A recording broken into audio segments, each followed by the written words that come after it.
ये बात है 12 अक्टूबर साल 1972 की, जब एक छोटा चार्टबोर्ड प्लेन जाता है चिलियागो देश में, जहां पर वो जाते ही तकरीबन उसको इतना लंबा सफ़र तय नहीं करना था, लेकिन वो फिर भी अपनी उड़ान भरता है। आगे तूफान आ जाता है तो फिर वो रुकता है।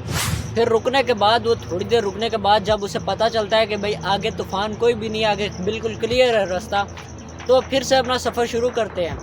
तकरीबन 10-15 मिनट सफ़र करने के बाद उनको पता चलता है कि तूफ़ान एक और फिर से आ रहा है, और उसकी वजह से उनका प्लेन बिल्कुल ढक जाता है। प्लेन को थोड़ी बहुत वाइब्रेट महसूस होती है, लोग वहाँ पर डर जाते हैं और कुछ लोग मजाक बनाते हैं, क्योंकि उसमें हट्टे कट्टे प्लेयर्स थे। वो मजाक बनाते हैं कि भाई कुछ नहीं होगा।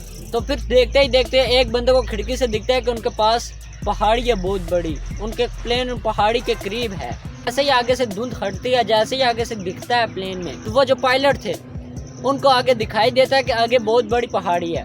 वो प्लेन को ऊपर मोड़ने की कोशिश करते हैं, इमीडिएटली पैनिक में आकर वो अपनी पूरी फोर्स लगा देते हैं कि प्लेन ऊपर से पहाड़ी से बचकर निकल जाए, लेकिन ऐसा होता नहीं है क्योंकि बहुत देर हो चुकी थी।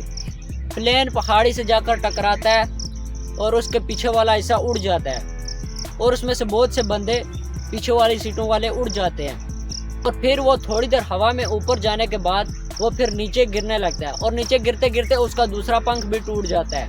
फिर 300 किलोमीटर की स्पीड पर वो नीचे जाने लगता है बर्फ पर। फिर वो आखिरी जब जाकर टकराता है, उसके बाद जो 2 पायलट थे वो वहीं पर मर जाते हैं। और फिर जो बाकी बचे हुए लोग थे, काफ़ी सारे लोग मर जाते हैं, लेकिन जो बचे हुए लोग थे 33, उनमें से जो 2 डॉक्टर थे वो उनको देखने लगते हैं इमीडिएटली कि कौन घायल हुआ है, किसको ज़्यादा लगी है, किसको कम लगी है, और जो उनके पास अवेलेबल था उससे उनकी वो मरहम पट्टियाँ करते हैं।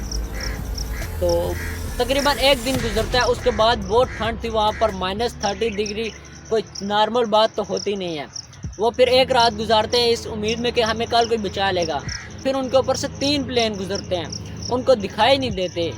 जो नीचे लोग हैं वो दिखाई नहीं देते क्योंकि उनका जहाज़ भी बिल्कुल सफ़ेद था, और जो नीचे लोग थे वो भी बर्फ़ के ऊपर ही थे। तो उन्होंने बहुत कोशिश की, बहुत आवाज़ें लगाई, लेकिन वो दिन भी गुजर गया और उनको कोई मदद नहीं मिल पाई।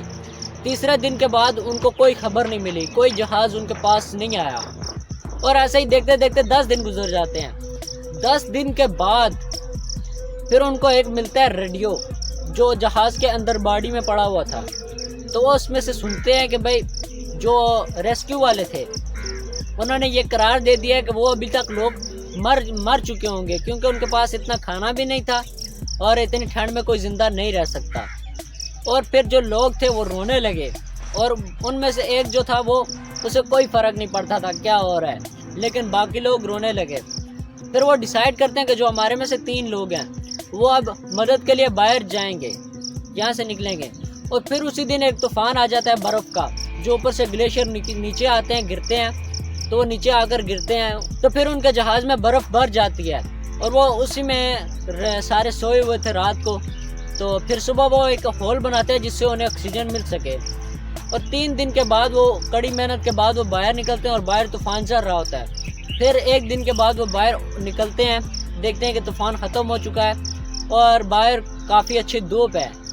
तो बाहर निकलते हैं, और वो जो 3 लोग थे वो डिसाइड करते हैं कि हम 3 दिन, हम इतने दूर तो गिरे नहीं हैं, वो 3 दिन चलने के बाद हमें गांव कोई ना कोई मिल जाएगा, कोई ना कोई मदद हमें मिल जाएगी।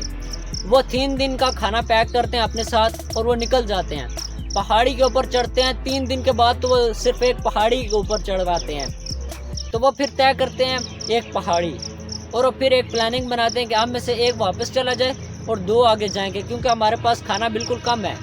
तो एक उनमें से वापस जाता है, उसके पास एक शील्ड होती है जहाज़ की, क्योंकि वो पीछे वाला मलबा उसी पहाड़ी के ऊपर पड़ा हुआ था। तो वहाँ पर वो अपने नीचे रखता है सीट को, तो फिर वो स्लाइड करता है, तो 1 घंटे में नीचे पहुँच जाता है। लेकिन उनको ऊपर चढ़ने में 3 दिन लग गए और नीचे जाने में सिर्फ 1 घंटा। तो फिर वो ऊपर जाते हैं, और जो बाकी लोग बचे हुए थे तकरीबन 30-25 दिन गुजर गए थे, उनके पास खाने का सामान बिल्कुल ख़त्म हो चुका था। तो फिर वो डिसाइड करते हैं कि जो हमारे पास जो बचे हुए हैं लोग, बॉडीज़ या ज़िंदा हैं या मर चुके हैं, जो अभी मरेगा तो हम उसकी बॉडी खा लेंगे। उसके साथ तकरीबन वो रिश्तेदार ही थे, सब बहन भाई थे, क्योंकि वो एक जहाज़ में सब फैमिली वाले समझ लेंगे, एक ख़ानदान वाले थे। तो वो दोस्त थे, भाई थे, तो वो ये कुछ नहीं कर सकते थे। एक दिन उन्होंने टेस्ट की लेकिन वो नहीं खा पाए। तो फिर जब 2 दिन और गुजरे तो फिर उन्हें पता लगा कि हम तो ऐसे नहीं ज़िंदा रह सकते, तो वो फिर बाड़ी भी खानी शुरू कर देते हैं। फिर वो जो 2 आगे गए हुए थे उन्हें एक मदद दिखाई देती है, एक बंदा दिखाई देता है, तो वो फिर उनको वो लेटर्स भेजता है, तो उसको समझ लग जाती है और फिर वो एक और दिन बाद आता है और उनको वहाँ से उठाकर अपने गांव लेकर जाता है। और फिर उनको रेस्ट देने के बाद रेस्क्यू को पता चलता है, तो वो फिर वापस से उनको हेलीकॉप्टर में बिठाकर दूसरों की लोकेशन जानकर वहाँ पर पहुँचते हैं।